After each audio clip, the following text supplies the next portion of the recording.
it, man. What is up, YouTube? Okay, happy September. You guys, I know, are in dead ass in your seasons. A lot of coaches have been hitting me up for some double wing stuff. So first of all, I want to say congratulations. I've been hearing about a lot of success with everybody that's been just giving me feedback. So I appreciate all the support. Don't forget, if you like my double wing stuff, do not forget to like, comment, and subscribe right out the gate. So today, all my good God blocking videos usually go hard. I didn't want to do like a huge highlight reel because I just wanted to get right into it. I hope you guys enjoyed the highlights. It's just a reminder, I will go vertical on your head with 34 power pass if in case you do not back up off of me. So all you coaches that have been messaging me about, coach, they're just bringing every guy, like they're blitzing every play. Start working on your play action pass game. Something like a 34 power pass, like you saw at the end of that video. Like that was literally, to me, that was my first team that I ran the double wing with, and that was like a drawn up in the sand type of play. We had a 3-back who could run and throw. So you toss to him, you make everybody pass block. You just run 2 routes on the right hand side, your wing and your tight end. And they're usually out there wide open, man. Because if they're blitzing everybody, you can't be everywhere at once, okay? So understand that. What else I want to get into? Today is going to be all good God, advanced good God stuff, and it's without the backfield. And it's only going to be on the play side. I'm going to be discussing some concepts today to make sure that you guys have, as coaches, the good God system squared the F away, okay? Because I don't feel that you can teach it to kids unless you really understand how it works. So I'm going to go over a couple of things today with good God. First of all, with all your 4- and 5-man powers. Well, actually, today we're only going to discuss the 34 power.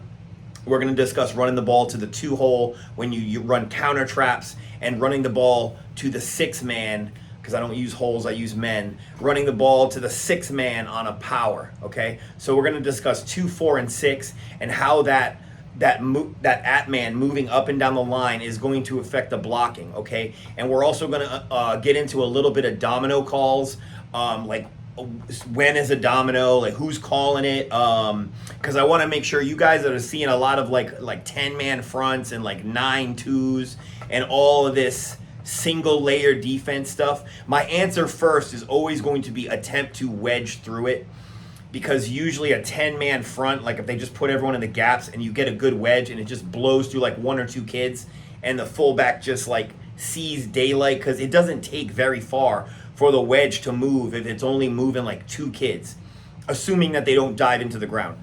So my first answer is always going to be to try to wedge. But again, calling domino and seeing these fronts will make sure that everybody is blocked no matter what. So I'm going to show you the couple of reasons that your center would generally call domino. But anyone in your line, like your 2-man, your 4-man, if they feel threatened, they can always call domino. So it's not going to be a super long video of me talking today. It's going to be mostly just me on the whiteboard and doing some advanced good God stuff, because I feel that it behooves you guys to know. So with that being said, let's just get right into it. All right, so let's just get straight into it. Okay, so one of the first things right off the bat that I want to discuss about facing a defense, first I want to map up what I have on the board. So as you can see, this is the right side of my line. You can see that everyone that I identify as blockers, this would be their blocker man assignment numbers. Typically, I don't run to the 8-man. I have a few plays that are my Trojan sweeps that come out here. I have a reverse that uses 8 and 9 out here, because this is 3, 5, 7, 9. So those plays are not within the good God construct as far as what you're blocking here. So it's mostly going to be 2, 4, and 6. But you have an 8-man because this is a 4-man blocking front, okay? And obviously with the added center. So the first things that we're going to talk about is that the center is always man on, man away. If he comes to the line and you're blocking a simple 5-3 with a nose tackle, then his job is simple. He just has a simple man on block, okay? Now, he's covering simply for the guard that is next to him, but the other tackle obviously is outside here, and that's going to be controlled by, your tackle that is not pulling.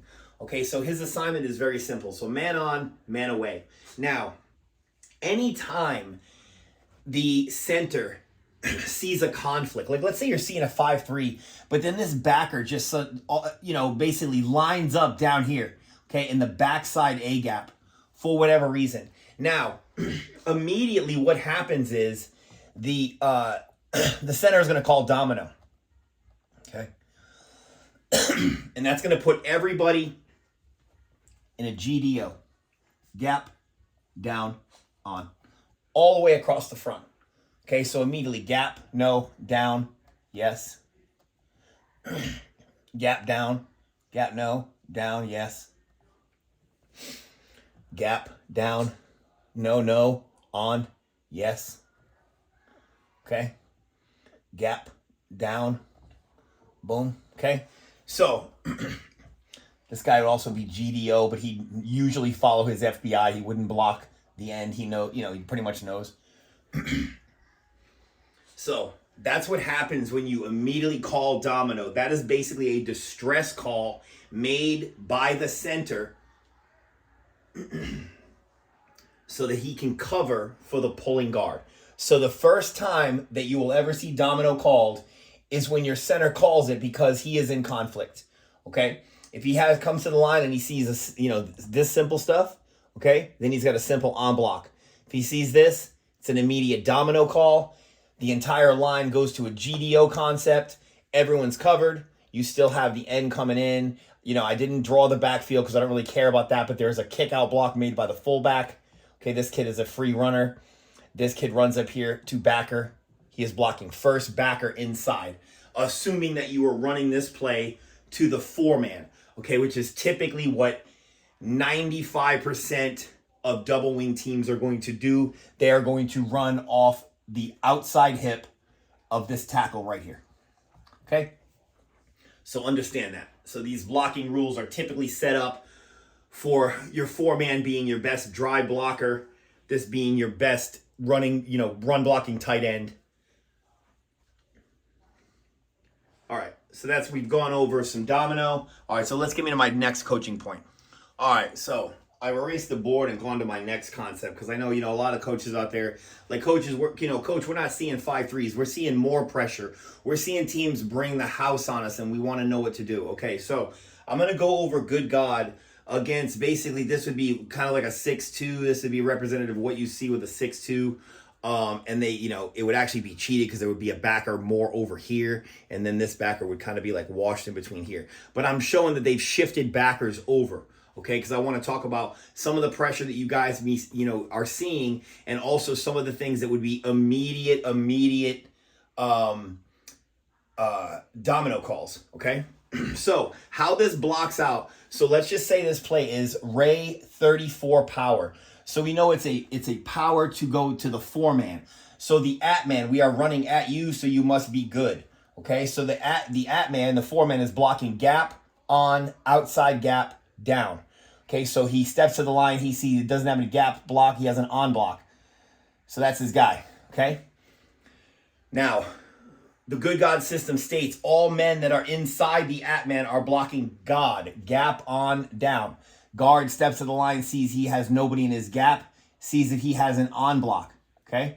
Center, again, is blocking man on, man away. He's got a man away block covering for that pulling guard, okay? Now, your 6-man. He is blocking. He is 1 man outside the Atman. He is your gap down backer. I am constantly in my tight end's ears every single day at practice saying, what's your rule? And I want them to say gap down backer and understand what that means, okay? Because they are the kingpin. They are responsible for the pin block that seals everybody inside that creates that running lane, okay? So he's the kingpin. He's responsible for this seal block, GDB. So he steps to the line. Nobody in his gap. See, he has a down block because he has a man on his inside neighbor. So there's your double team right there, okay?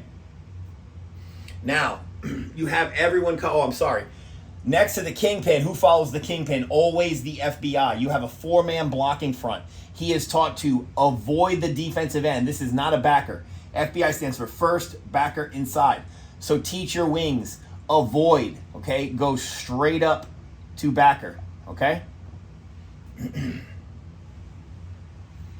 Now, what I want to discuss is I want to discuss the interior blocking, because I want to make you guys understand that by calling a domino, okay,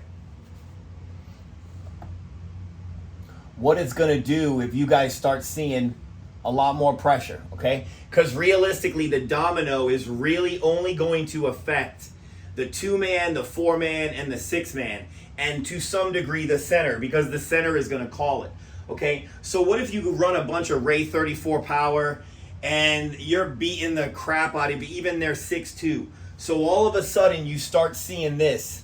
These backers they just come up here, okay? So they just man up, okay? Now, again, like I talked about, just a few minutes ago, I basically said that the center, if he is in conflict, he immediately calls a domino, okay? So if he knows this is coming, he should already have domino ready to go, okay? He calls the domino, and basically everyone will be covered by just going to a gap down on blocking scenario and a blocking program, okay? Center is going to do a man away block regardless. But now since he called a domino and changed everybody else, watch how it plots out. Man on, man away. He takes this man away block. 2-man, gap, no, down, yes, block. Okay? 4-man, gap, no, down, yes, bam. 6-man, gap, no, down, yes. Yes, down, because he's got a guy on the 4-man. Boom, here, okay? And then right here, gap, down, on, okay? Boom. Okay, he's letting the end come. Everyone's still covered. Now, would you want your wing going on that linebacker? Clearly not, okay? But if it's a matchup thing, then you put somebody there that can, that can handle that duty, or you run blast. Typically, I would try to blast through this, or again wedge. Or they want to single layer me, I'll wedge this. Okay, but that's what an immediate domino call. Everyone is covered. Everyone stays blocked, and this is exactly the way you would block this against these loaded fronts that you guys are seeing. These teams that get into 9-2s and 10-1s. Okay.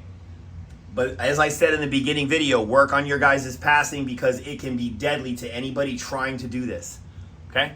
All right, to my next part. All right, final part of this video is understanding the moving Atman concept and what that is going to look like on your blocking front.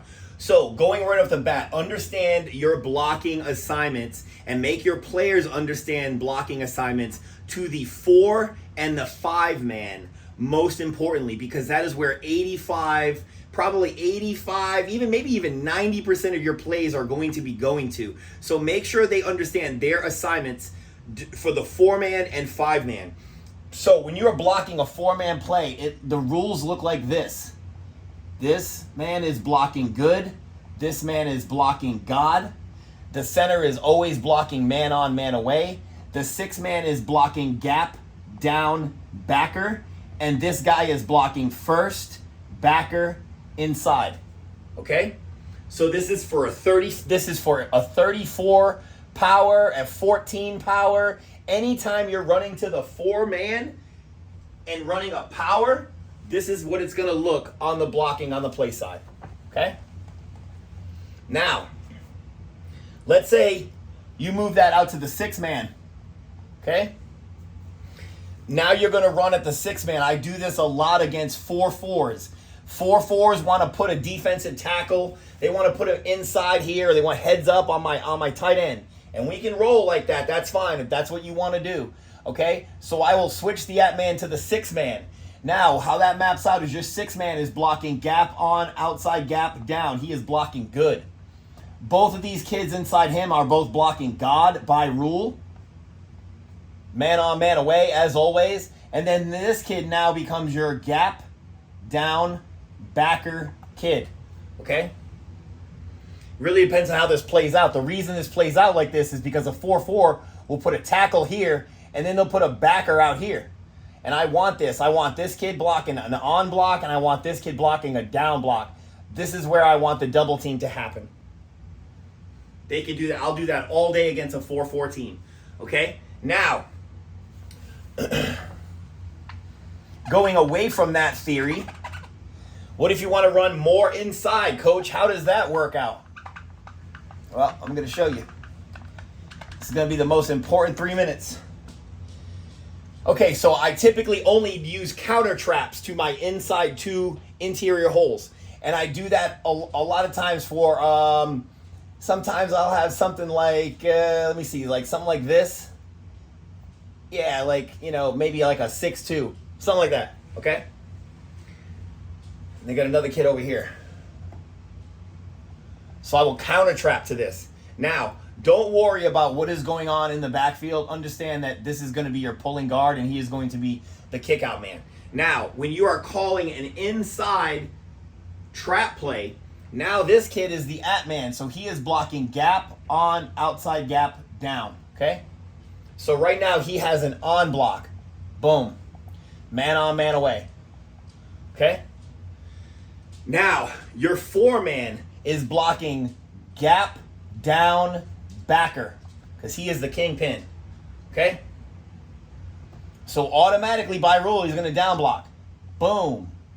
Now, this kid right here, since he is next to the kingpin, he's the FBI.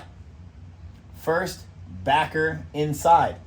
So he against a 4-4 or whatever, he'll go straight to a backer. And this kid, the last of the progression is backer to safety. He will come straight up here, either chip a backer or goes up to safety, find a kid. Okay? Now, since this kid is unblocked, that's where your trap block happens. He runs into the backfield and he just gets destroyed by your pulling backside guard. Okay? But the good God rules have fixed all that and made it so that you don't have to make an additional play call. You just run into the 2-hole, run into the 3-hole, or the 3-man, 2-man. And that's it. So if you know that simple progression, man, you guys got it down. So I just showed you what it looks like running to the 2-man, the 4-man, and the 6-man. All right, fellas, wing on.